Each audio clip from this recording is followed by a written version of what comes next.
Now we will see the seventh sum from the exercise. Here resistances R1, R2, R3 and R4 are connected as shown in the figure. S1 and S2 are the two keys. S1 and S2 are the two keys. Discuss the current flowing in the circuit in the following cases. आता सर्किटमधून जाणारा current आहे त्याची value आपल्याला काढायची आहे. मग ते तर तीन केसेस दिलेले आहेत. Both S1 and S2 are closed. या दोन्हीही कीज क्लोज झाल्या की करंट काय असणार आहे ते बघायचं आहे. नाव सी हिअर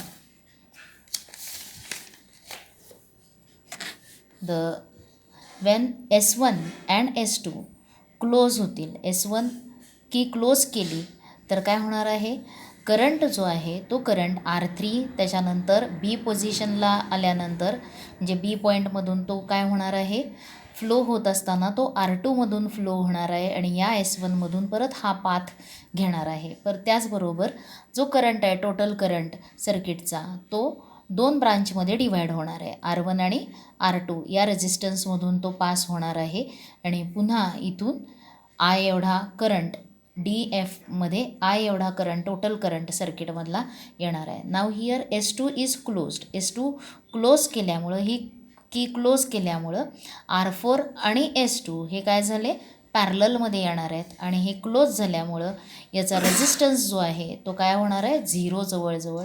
आणखीन मग R4 आणि S2 यांचा हे पॅरललमध्ये आहेत, त्यांचा इफेक्टिव्ह रेझिस्टन्स हा खूप very low, it will become very low आणि nearly equal to zero. S2 and S4 हे काय होणार आहेत, पॅरललमध्ये आल्यावरती R4 चा रेझिस्टन्स इक्विवॅलंट रेझिस्टन्स जर त्यांचा बघितला तर it becomes very low, that is equal to zero. म्हणून ज्या वेळेला S1 अँड S2 क्लोज होतील त्यावेळेस सर्किटमध्ये रेझिस्टर्स कोणते कन्सिडर करायचे आहेत, R3, R1 अँड R2.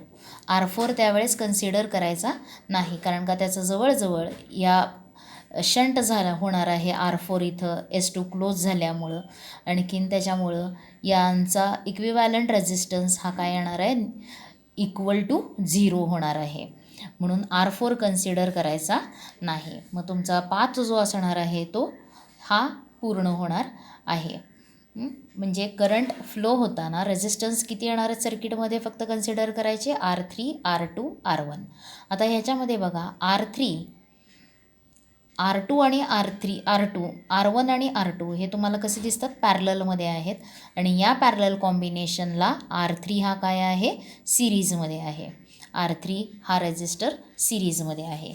मग when both the keys S1 and S2 are closed, ते झाल्यानंतर काय होणार आहेत, द रेझिस्टन्स ऑफ R4 म्हणजे त्यांचा रेझिस्टन्स हा काय होणार आहे, R4 बिकम्स झिरो. S2 आणि R4 हे पॅरललमध्ये येणार आहेत आणि तो त्याची व्हॅल्यू जी आहे equivalent resistance becomes zero. R4 is in parallel with a conductor of zero resistance. हा इथं काय येणार आहे, झिरो रेझिस्टन्सला तो पॅरललमध्ये आहे आणि देअरफॉर इफेक्टिव्ह रेझिस्टन्स इज किंवा इक्विवॅलंट रेझिस्टन्स इज झिरो.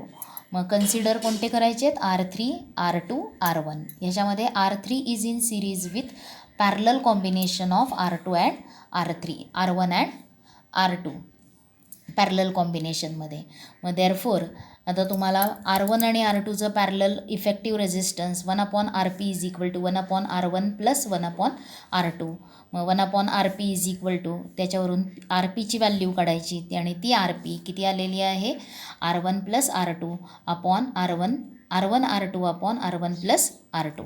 आणि आता R3 अँड RP काय आहेत, R3 and RP are in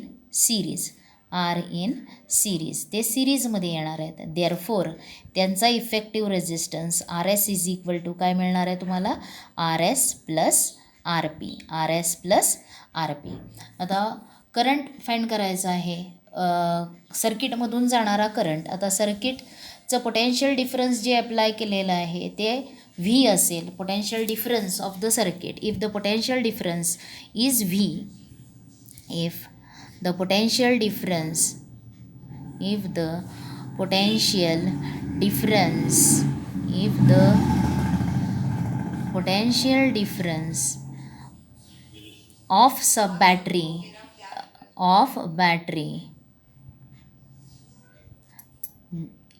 is V असेल, therefore current through the circuit I हा काय असणार आहे, current through the circuit is given by V upon Ohm's law use केला तर काय असणार आहे, V अपॉन आर एस.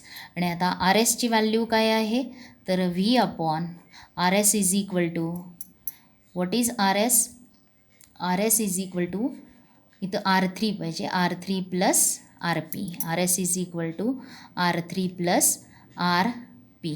मग इथं आर पीची व्हॅल्यू घाला तुम्ही आणि V is equal V upon R3 plus R P काय आहे, R1 R2 upon R1 plus R2.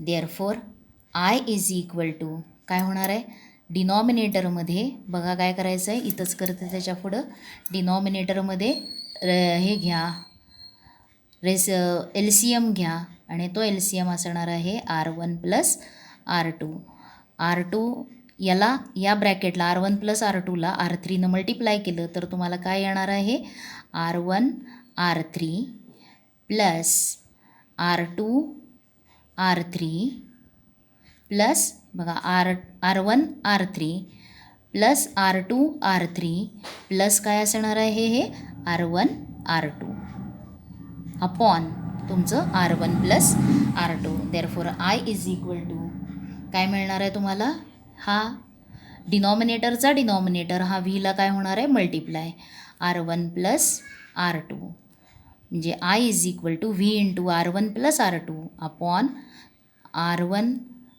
आता जर ऑर्डरमध्ये लिहिलं तर R1 R2 plus R2 R3 plus R1 R3 हा झाला करंट थ्रू द सर्किटमधला करंट आपल्याला फक्त डिस्कस करायचा आहे आणि असा हा काय असणार आहे, करंट येणार आहे. लक्षात आलं आहे, ज्या वेळेला काय होणार आहेत, S1 अँड S2 दोन्ही क्लोज होतील त्यावेळेस R4 आणखीन हा कंडक्टर जो आहे FG ही कंडक्टिंग वायर आहे, हे दोन पॅरललमध्ये येणार आहेत आणि हा जवळजवळ 0 रेझिस्टन्सचा असा आहे आणि म्हणून ह्यांचा इक्विवॅलंट रेझिस्टन्स हा काय येणार आहे, equal to approximately equal to 0. It is very very less. म्हणून फक्त सर्किटमध्ये रेझिस्टर्स कोणते कन्सिडर करायचे, R3 R2 आणि R1 हे करायचे आणि त्यावेळेस करंट थ्रू द सर्किट काय येणार आहे, I is equal to V into bracket R1 plus R2 upon R1 R2 plus R2 R3 plus R1 R3 असा येणार आहे. हे झालं पहिली केस. आता दुसऱ्या केसमध्ये काय केलेलं आहे, तर दुसऱ्या केसमध्ये तुम्हाला सेकंड केस जी आहे त्या सेकंड केसमध्ये काय केलेलं आहे, both S1 and S2 are open, both S1 and S2 are open. आता हे दोन्ही कीज ओपन जर ठेवल्या तर काय होणार आहे, when two keys are open, ह्या दोन्ही ओपन ठेवल्या तर करंटचा पाथ कसा असणार आहे, R3 मग A पासून B C R1मधून पास होणार आहे, त्याचबरोबर या H ब्रांचपर्यंत येणार आहे आणि ह्या R4मधून परत इकडं येणार आहे. म्हणजे त्यावेळेस या पाथमध्ये करंट जाणार नाही, R2मध्ये जाणार नाही, ह्या FG मधून सुद्धा करंट पास होणार नाही. मग त्यावेळेला फक्त सर्किटमध्ये काय असणार आहेत, R3 R1 आणि R4 कसे असणार आहेत, दे आर इन सिरीज. मग when S1 and S2 are open त्यावेळेला कसं असणार आहेत, R3 register R3 R1 and R4 हे काय असणार आहेत, आर इन सिरीज, ते सिरीजमध्ये असणार आहेत. देअरफोर त्यांचा effective resistance RS is equal to काय असणार आहे, R1 plus R3 plus R4 हा त्यांचा इफेक्टिव्ह रेझिस्टन्स. मग आता करंट थ्रू द सर्किट काय असेल, I is equal to V upon R S. I is equal to V upon R S आणि आर एसची व्हॅल्यू घालायची. I is equal to V upon R S काय आहे तर R S is equal to हे बघा I is equal to V upon R S आणि R S म्हणजे काय आहे R1 plus R2 R3 plus R4 ही येणार आहे तुमची current through the circuit when S1 and S2 are open. कळलेलं आहे हे. त्याच्यानंतर we will see the third condition आणि त्याच्यामध्ये S1 काय आहे S1 इज क्लोज्ड आणखीन but S2 is open. S2 काय आहे ओपन आहे त्यावेळेला. मग S1 हा काय S1 काय आहे S1 is closed. S1 close आहे आणि S2 ओपन आहे म्हणजे त्यावेळेला सर्किटमध्ये कोणते कोणते रेझिस्टन्स येणार आहेत R3 त्याच्यानंतर R2 R1 आणखीन R4 असं जाणार आहे. S2 ओपन आहे म्हणजे F आणि Gमधून या ब्रांचमधून करंट जाणार नाही. मग जो काही करंट आहे तो करंट R3 इथं आल्यानंतर तो डिवाईड होणार आहे R2मधून R1मधून जाणार आहे. परत I एवढा करंट इथं येणार आहे आणि तो R4मधून पास होणार आहे. म्हणजे आता या वेळेला हे जे रेझिस्टर्स आहेत याच्यामध्ये R1 R2 हे कसे असणार आहेत पॅरललमध्ये असणार आहेत. म्हणजे त्यावेळेला बघा ते रेझिस्टन्स जे आहेत ते कसे येणार आहेत तर R1 R2 हे पॅरललमध्ये असणार आहेत. R1 and R2 are parallel ते पॅरलल असणार आहेत. आणखीन या पॅरलल कॉम्बिनेशनला R3 आणि R4 कसे असणार आहेत सिरीज असणार आहेत. मग R3 and R4 is in series किंवा are in series is in series with parallel combination किंवा parallel connection of R1 and R2 त्याला ते पॅरललमध्ये असणार आहेत. मग आता इथं तुम्हाला काय काय काढायचं आहे तर इथं पहिल्यांदा आपण R1 R2चं पॅरलल कॉम्बिनेशन RPची व्हॅल्यू काढू. 1/RP इज इक्वल टू काय येणार आहे 1/R1 प्लस 1/R2. मग हेच काय मिळणार आहे तुम्हाला R1 plus R2 upon R1 R2 हे झाली RP. Therefore RP is equal to reciprocal घ्या त्याचा RP इज इक्वल टू काय मिळणार आहे R1 R2 upon R1 plus R2. आता R1 नाव काय असणार आहे नाव R3 RP and R4 are in series. हे कसे आहेत ते सिरीजमध्ये आहेत. देअरफोर त्यांचा effective resistance RS is equal to काय मिळणार आहे तुम्हाला R3 plus RP plus R4. मग आता तुम्ही व्हॅल्यू घाला R4ची R3 plus R4 plus RP म्हणजे काय आहे R1 R2 upon R1 plus R2. आणि आता पुन्हा इथं तुम्ही LCM घ्या आणि LCM काय घेणार R1 प्लस R2 आणि R3नं या ब्रॅकेटला मल्टिप्लाय केले तर 2 टर्म्स येणार आहेत. आणि कोणते 2 टर्म्स येणार आहेत ते R3 म्हणजे R1 R3 plus R2 R3 plus R4नं याला मल्टिप्लाय केलं तर काय येणार आहे R1 R4 plus R2 R4 plus R1 R2 असे किती टर्म्स येणार आहेत इथे बघा. याचे 2 R4चे 2 R3चे 2 1 2 इथं परत 2 आणि हे R1 R2 म्हणजे टोटल 5 टर्म्सवरती येणार आहे divided by R1 plus R2. ही झाली RSची व्हॅल्यू. नाव आता काय फाइंड करायचं आहे current through the circuit. Therefore I is equal to ohm's लॉवरून काय असतं V अपॉन R. मग इथं इक्विव्हॅलंट रेझिस्टन्स ऑफ सर्किट काय आहे RS आणि त्याची व्हॅल्यू जर घातली तर तुम्हाला काय मिळणार आहे therefore I is equal to V upon RSची व्हॅल्यू घाला ही पूर्ण काय आहे R3 R1 plus R2 R3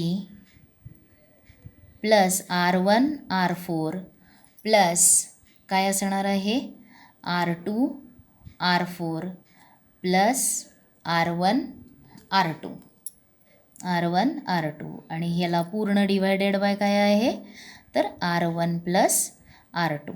आता ही व्ही न्यूमरेटरमध्ये आहे व्ही आणि हे डिनॉमिनेटरमध्ये आणि देअरफोर या डिनॉमिनेटरचा हा डिनॉमिनेटर न्यूमरेटरला मल्टिप्लाय होणार आहे म्हणून V into R1 plus R2 divided by काय येणार आहे R3 म्हणजे R1 R3 plus R2 R3 plus R1 R4 plus R2 R4 plus R1 R2. आपल्याला फक्त current discuss the current through the circuit म्हणजे सर्किटमधून जाणारा करंट आय त्याची व्हॅल्यू डिस्कस करायला सांगितली आहे तेवढीच आपण डिस्कस करायची आहे. लक्षात आलं आहे.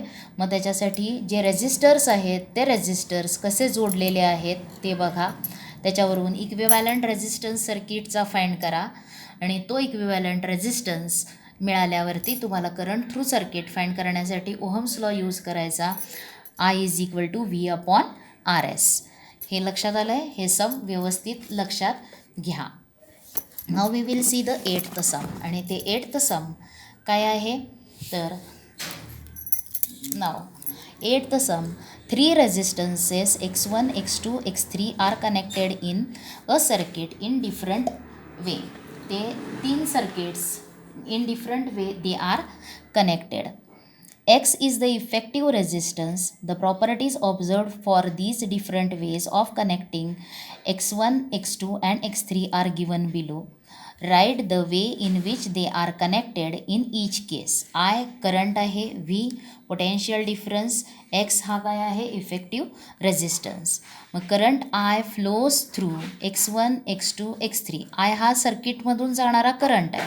म्हणजेच इथं पहिल्या ऑप्शनमध्ये पहिल्यांदा काय दिलं आहे current I flows through x1 x2 x3. मग x1 x2 x3 हे कसे जोडले गेले पाहिजेत त्यांच्यामधून जाणारा करंट हा I आहे. Therefore they are connected in series. ते कशामध्ये जोडलेले असायला पाहिजेत सिरीजमध्ये जोडलेले असले पाहिजेत तरच same current flows through the 3 resistors. Means x1 here म्हणजे पहिल्यासाठी x1 x2 x3 these 3 resistors should be connected in series. त्याच्यानंतर दुसरं काय दिलं आहे X is larger than. X हा इक्विव्हॅलंट रेजिस्टन्स आहे आणि हा काय आहे एक्स हा इक्विव्हॅलंट रेजिस्टन्स हा x1 x2 आणि x3पेक्षा मोठा आहे. म्हणजे इथं हे 3 रेजिस्टर्स कसे जोडलेले असणार आहेत सिरीजमध्ये जोडलेले असणार आहेत. आता सीमध्ये काय दिलं आहे X is smaller than x1 x2 x3. X equivalent resistance हा इंडिव्हिज्युअल रेजिस्टन्सपेक्षा स्मॉलर आहे म्हणजे तिथे ते 3 रेजिस्टर्स कसे कनेक्ट झाले पाहिजेत पॅरलल कॉम्बिनेशन किंवा दे should be connected in parallel. त्यांचं पॅरलल कॉम्बिनेशन असलं पाहिजे. आता डीमध्ये काय दिलं आहे the potential difference across x1 x2 and x3 is same. 3 रेजिस्टरच्या अक्रॉसचं पोटेन्शियल डिफरन्स सेम आहे म्हणजे ते कसे जोडलेले असणार आहेत they should be connected in parallel combination. आता ईमध्ये काय दिलेलं आहे X is equal to x1 plus x2 plus x3. Equivalent resistance ही काय आहे 3 इंडिव्हिज्युअल रेजिस्टन्सची सम आहे म्हणजे इथं या ईमध्ये सुद्धा ई हे मिळवण्यासाठी the 3 resistors should be connected in series. आणि एफमध्ये बघा काय दिलं आहे X is equal to 1 upon x1 plus 1 upon x2 plus 1 upon x3 हे दिलं आहे. म्हणजेच इथं हा इक्विव्हॅलंट रेजिस्टन्स आहे आणि इथं काय आहे तर रेसिप्रोकल काय मिळतो बघा जर पॅरलल कॉम्बिनेशनमध्ये जोडले x1 x2 x3 तर त्यांचा इक्विव्हॅलंट रेजिस्टन्स हा एक्सनं डिनोट केला आहे म्हणून रेसिप्रोकल घेतो आपण 1 upon x is equal to काय मिळतं तुम्हाला 1 upon x1 plus 1 upon x2 plus 1 upon x3 हे येतं. मग आता therefore X is equal to याचा रेसिप्रोकल घेतला म्हणून यांचासुद्धा काय घ्यायचा रेसिप्रोकल म्हणून काय येणार आहे 1 upon x1 plus 1 upon x2 plus 1 upon x3. Therefore एफसाठी हे सगळे रेजिस्टर्स तिन्ही रेजिस्टर्स कसे जोडले गेले पाहिजेत they should be connected in parallel combination. आता हा एक्सरसाइज सगळा झालेला आहे. व्यवस्थित नीट ऐका, दिलेलं सांगितलेलं एक्सप्लेन केलेलं व्यवस्थित ऐका, लिहा व्यवस्थित क्वेश्चन आन्सर्स आणि मला एक्सरसाइज लिहून झाल्यावरती सेंड करा.